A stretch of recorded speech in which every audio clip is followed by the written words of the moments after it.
L'émetteur, le podcast. En 1932, Aldous Huxley, célèbre philosophe, publie Le meilleur des mondes, une œuvre dystopique qui dépeint une société futuriste dominée par le contrôle technologique et social. À l'origine, Huxley considérait cette vision comme une satire éloignée, une exagération des tendances observées à son époque. Cependant, les transformations profondes des 3 décennies suivantes l'ont conduit à revoir cette perspective. Durant la Seconde Guerre mondiale, l'émergence des régimes totalitaires à travers le globe a mis en lumière les dangers liés à la manipulation des masses et au contrôle étatique. Des thématiques qui trouvent un écho troublant dans son roman. Parallèlement, les avancées rapides en génétique, en psychologie comportementale et en technologie ont réduit l'écart entre la fiction de Huxley et la réalité. Ces évolutions l'ont amené à repenser le caractère prophétique de son œuvre, comme en témoignent ses écrits et interventions ultérieures. Dans ses réflexions, Huxley a exprimé une inquiétude croissante.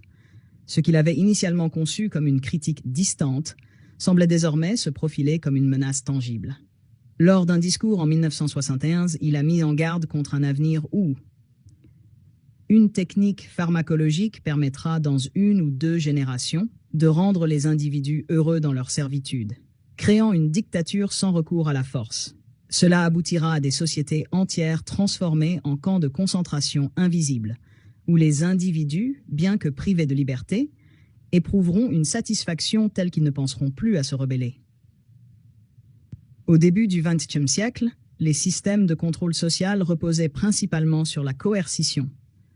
Huxley imagine cependant un avenir où les élites utiliseraient des approches plus subtiles pour maintenir leur pouvoir, privilégiant les manipulations psychologiques plutôt que la contrainte brute.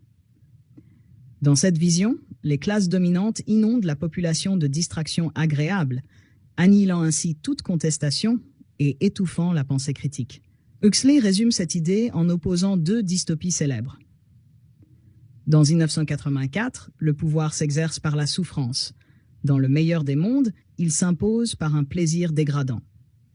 Selon lui, le futur serait marqué par des stratégies plus sophistiquées de manipulation, où le plaisir deviendrait un outil pour soumettre les individus. Mais comment le plaisir peut-il être utilisé comme un moyen de domination?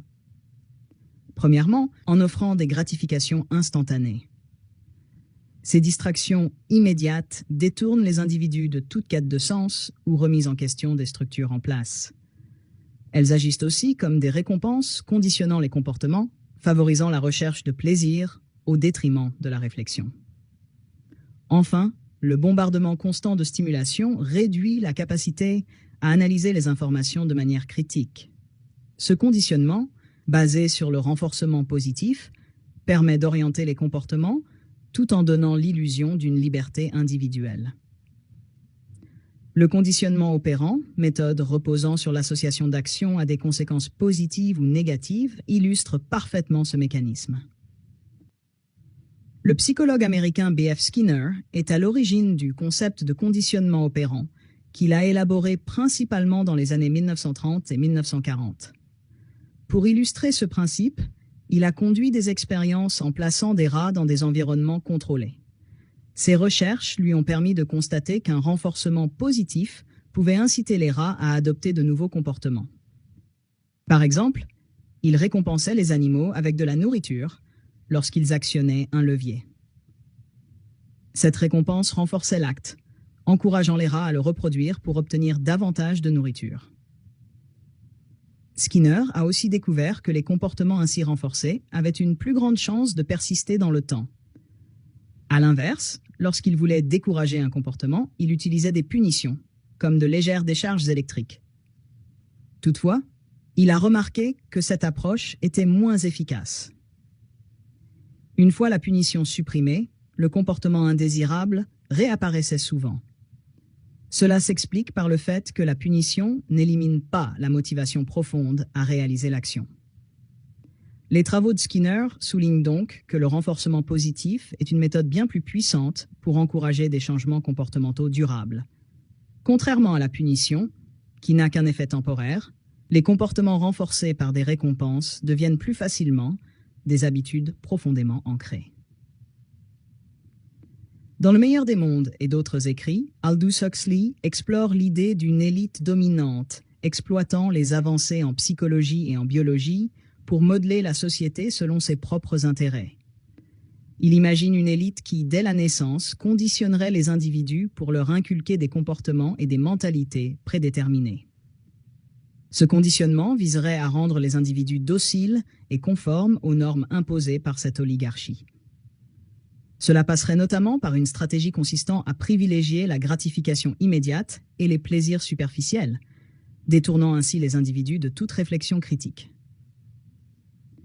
Contrairement à cette vision dystopique, Skinner voyait dans le conditionnement opérant un outil capable d'améliorer la vie en société. Il imaginait une communauté où les comportements nuisibles seraient réduits grâce à des renforcements positifs. Dans son roman Walden 2, il décrit une société idéale où les comportements des individus sont façonnés de manière bienveillante pour garantir le bien-être collectif. Cette organisation sociale repose sur des principes qui rendent superflue l'application de lois ou de sanctions, remplaçant ces mécanismes contraignants par des pratiques qui favorisent l'harmonie et la coopération. Un passage du livre met en lumière que ce conditionnement de masse pourrait en réalité favoriser l'émergence d'une tyrannie subtile, où les individus seraient contrôlés tout en croyant être libres. Skinner explique: en comprenant désormais le fonctionnement du renforcement positif et en constatant l'inefficacité du négatif, nous pouvons adopter une approche plus réfléchie et donc plus efficace. Dans le cadre de notre culture, il est possible de concevoir un système de contrôle où les personnes sous influence ont l'impression d'agir librement. Elles accomplissent ce qu'elles souhaitent, non ce qu'elles sont contraintes de faire. C'est dans ce contrôle positif que réside une puissance considérable, car il permet d'éviter à la fois la contrainte et la rébellion grâce à une planification soigneuse. Ce n'est pas le comportement final qui est manipulé, mais les inclinations, les désirs et les aspirations des individus. Ce qui est frappant dans ce contexte, c'est que la notion de liberté ne se pose jamais, comme l'illustre Le meilleur des mondes. Les élites dominantes maintiennent leur contrôle sur la population à travers 3 principaux mécanismes: l'encouragement à l'usage de drogues artificielles, la valorisation de la permissivité sexuelle, la multiplication des distractions continues. Le soma, une drogue synthétique, joue un rôle central en tant qu'outil de contrôle social. Il agit comme une récompense utilisée pour conditionner les comportements des citoyens. Huxley le présente comme une véritable échappatoire à la réalité, permettant aux individus de fuir les désagréments du quotidien. Cela élimine tout mécontentement susceptible de conduire à une contestation ou à une rébellion. De plus, la consommation de soma amplifie la suggestibilité des individus en modifiant leur état de conscience. Cela les rend plus réceptifs à la propagande et aux mécanismes de conditionnement imposés par les autorités. Huxley précise que, dans Le meilleur des mondes, l'usage du soma n'était pas simplement une pratique individuelle, mais une politique institutionnalisée. La distribution quotidienne de soma garantissait la tranquillité individuelle, l'ordre social, et prévenait la diffusion d'idées contestataires. Ainsi, tandis que Marx qualifiait la religion d'opium du peuple dans l'univers de Huxley, ce rôle était inversé. Dans Le meilleur des mondes, le soma, davantage qu'un simple opium, devient une sorte de religion pour la population.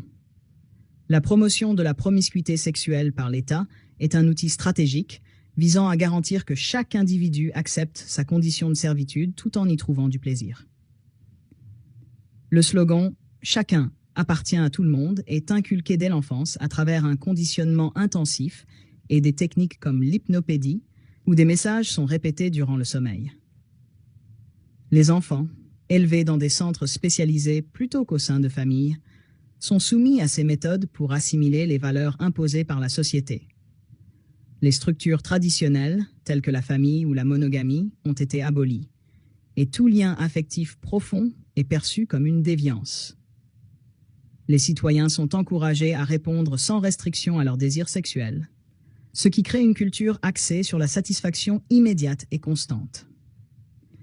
Cela les détourne de toute réflexion sur leurs conditions ou de toute contestation de l'autorité.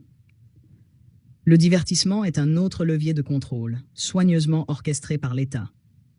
Huxley décrit ce mécanisme comme un camp de concentration sans douleur, où des distractions constantes, spectacles, jeux, innovations technologiques, accaparent l'attention des citoyens et les empêchent de réfléchir de manière critique. Dans Retour au meilleur des mondes, publié en 1958, Huxley approfondit les thèmes de son roman et met en lumière les similitudes croissantes entre sa fiction et les évolutions de la société de son époque. Il examine des enjeux comme la surpopulation, la propagande, le conditionnement psychologique et les menaces qui pèsent sur les libertés individuelles, en les confrontant aux avancées technologiques et sociales.